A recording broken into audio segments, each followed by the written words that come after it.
So much of what we're doing with Mikey in the campaign is our resume, what we've done. I ran the Entrepreneurial Institute of Fairleigh Dickinson. I started one at the Institute of Entrepreneurship in Centenary. I've had my own small business. Jack talks about small business. He hasn't done anything in 8 years. So what we're doing is really focus on making sure that these businesses have government as a partner with them to make sure they're successful. Some of the models in Pennsylvania and New York are great examples of what we can do with small businesses going forward. So we're doing this tour. We were in Sussex County. We're here. We're on our way to Princeton. These are the economic engines in the community that can really help us address things like property taxes, to help things address things like poverty and other things. And so we need to make sure that people buy local and shop local.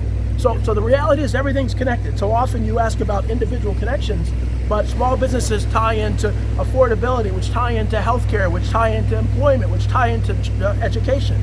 So they're all tied together.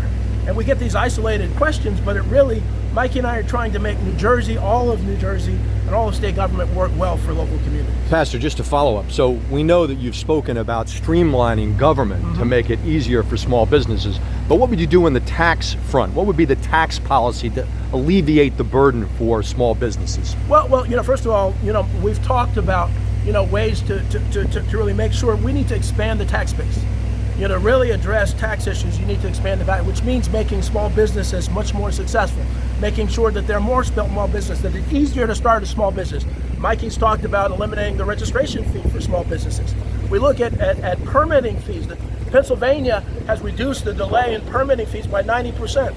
We're looking at that model. Governor Shapiro was just here. Governor Wes Moore is doing some interesting things. So we don't have all the answers, but we can work with others to find the best practices. Small businesses can generate the ratables that really can help us reduce many of our taxes. So my question is about voting. Jack Ciattarelli has some, we're in the midst of early voting. He's got some policies that will change, it seems, dramatically what happens in New Jersey. Doesn't want automatic vote by mail. He wants people to have to show ID at the polls. You'd have to show ID to get a mail-in ballot.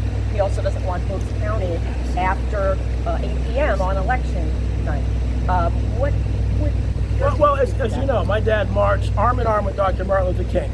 He was in Selma. He was in the March on Washington. The opportunity to give all people the right to vote, the ability to exercise the right of suffrage is so critical to who we are as a country, as we're in our 250th anniversary. And the things that Jack and the Republicans and Jack Trump are doing are trying to do the opposite. They're trying to take us back to a time when everybody didn't get a chance to really, or they're intimidated from voting. And so we need to make sure that everybody has an opportunity to really vote for whoever they choose. And the question that you should ask is, why would someone limit voting? If you're the best candidate, you want to expand voting. And so we really are supportive of making sure that everybody has a right to vote, and that intimidation is not an issue in New Jersey. Mikey's talked about appointing the most effective attorney general possible to make sure that we will fight the abuses, the unconstitutional abuses of Trump, and the efforts to try to limit the amount of voting. So if anyone is voting, if they really study the issues, they're not going to vote for somebody who's against everybody having the opportunity to vote. And what do you think about the numbers we're seeing so far in early votes? Well, Democrats are up. Is that giving you guys some confidence? Well, again, we're fighting. This is what I'm an athlete, so we play till the very end. We feel very confident. The trends that we're seeing are really telling us that our message is getting out, that people want an affordable New Jersey, that people believe in small businesses, that people believe in the message that Mikey and I have been giving about really caring about everybody.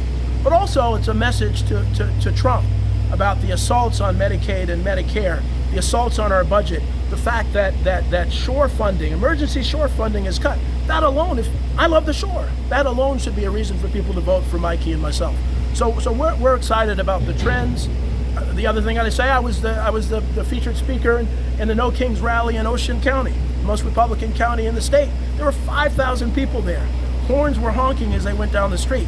That's a message, and I think as you examine the voting, you'll start to see more and more Republicans waking up to the reality is that Mikey and Dale are actually best for New Jersey. How many of those did you go to? I saw you in Trenton at the No Kings. Yeah, I was at Trenton, I was at Princeton, and I was at Ocean County. We're all over the state. I've been in all 21 counties. Yeah. Mikey's been, and so, we're a team. And Mikey is an extraordinary leader, so we're everywhere. I like the sheriff. We had a great debate. I haven't seen him anywhere. You know, and all I see are Jack signs. And so, you know, you want a team to come to New Jersey. With Mikey's incredible leadership skills and my experience, I think we are, you know, the best team for New Jersey at this particular and critical time in history. Our 250